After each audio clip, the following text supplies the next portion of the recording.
Hello friends, good morning. তো দেখো, আজকে আমাদের এখানে বৃষ্টি হচ্ছিল।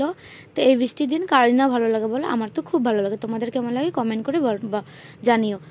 আজকে দেখো, বৃষ্টির দিনে আমি কলার মোচা ঘন্ট বানাবো। তো দেখো, তোমাদের সাথে শেয়ার করলাম। কলার মোচাটা আমি কেটে বেছে ভালো মতন সিদ্ধ করে নিয়েছি। তারপরে কড়াইয়ের মধ্যে পেঁয়াজ, জিরা আর তেজপাতা সম্বার দিয়ে দিয়েছি। তারপর আলুগুলো ছোট ছোট করে কেটে ভেজে নিয়েছি। তারপরে লবণ, হলুদ আর জিরা বাটা, লঙ্কা বাটা দিয়ে ভালো মতন কষিয়ে নিব। তারপরে কষানো হয়ে গেলো, সিদ্ধ কলার মোচাগুলো দিয়ে দিব। এদিকে আমি মাছটা ভেজে নিয়েছি। মাছের মাথাগুলা আমি ভেজে নিয়েছি আরেকটা কড়াইতে। তা আমি ফার্স্টে মাথাগুলো ভাজতে বলে গেছিলাম, তারপরে পরে আমি ভেজে নিয়েছি।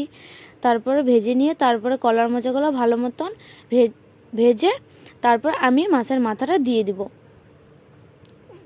তারপর মাছের মাথাটা আমি ভালো মতন ভেঙে আমি দিয়ে আরও একটু কষিয়ে নিব। তো দেখো, আমার কষানো হয়ে গেল। তারপরে আমি ভালো মতন ঘন্টটা ভালো মতন হয়ে গেলে অল্প একটু চিনি দিয়ে তারপরে আমি নামিয়ে দিব। তো তোমাদের কেমন লাগলো প্লিজ আমাকে কমেন্ট করে জানিও। ভালো লাগে একটা লাইক করে দিও।